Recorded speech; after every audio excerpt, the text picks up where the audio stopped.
மத்திய அரசு அறிவித்துள்ள ஜிஎஸ்டி வரி விதிப்பால் பாட்டில்களை மறுசுழற்சி செய்யும் தொழிலில் ஈடுபட்டுள்ளவர்கள் தாங்கள் பெரிய அளவில் பாதிப்பை சந்திக்கக்கூடும் என வேதனை தெரிவிக்கின்றனர்.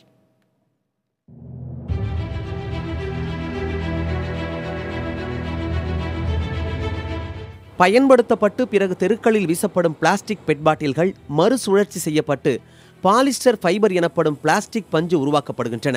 இதன் மூலம் பொம்மைகள், தலையணைகள், ஆடைகள் உள்ளிட்ட பொருள்கள் தயாரிக்கப்பட்டு வருகின்றன. இந்த நிலையில் விரைவில் அமலாக உள்ள ஜிஎஸ்டி முறையில் அதிக வரி விதிக்கப்பட்டுள்ளதாகவும் இதனால் இந்த தொழில் நலிவடையும் ஆபத்து இருப்பதாகவும் இதில் ஈடுபட்டுள்ளவர்கள் கூறுகின்றனர். டெவலப் நேஷனில் பார்த்தீங்கன்னா ரீசைக்ளிங் மாதிரி இண்டஸ்ட்ரிக்கு நிறைய ஊக்கம் கொடுக்குறாங்க. நம்ம கண்ட்ரியில் இப்போ டெவலப் ஆகிட்டு இருக்கே தவிர அது இன்னும் ஃபர்தராக என்கரேஜ்மெண்ட் கவர்மெண்ட் சைடில் வரல. பெட் பாட்டில்களை மறுசுழற்சி செய்து தயாரிக்கப்படும் பாலிஸ்டர் ஃபைபருக்கு 2% கலால் வரியும், கெமிக்கல் முறையில் தயாரிக்கப்படும் பாலிஸ்டர் ஃபைபருக்கு 12.5% கலால் வரியும் இதுவரை விதிக்கப்பட்டிருந்தது. ஆனால் தற்போது இரண்டுக்குமே 18% வரி விதிக்கப்பட்டிருப்பதால் பிளாஸ்டிக் பஞ்சு தயாரிப்பு தொழில் பாதிக்கப்படுவதோடு சுற்றுச்சூழலுக்கும் கேடு விளைவிக்கும் என அச்சம் தெரிவிக்கின்றனர் இந்த தொழிலில் ஈடுபட்டுள்ளோர்.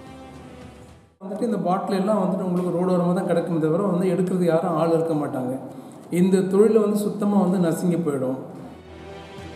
இதற்கு மத்திய மாநில அரசுகள் உடனடி நடவடிக்கை எடுத்து தொழில் நலிவடையாமல் தடுக்க வேண்டும் என பிளாஸ்டிக் பஞ்சு உற்பத்தியாளர்கள் கோரிக்கை விடுக்கின்றனர்.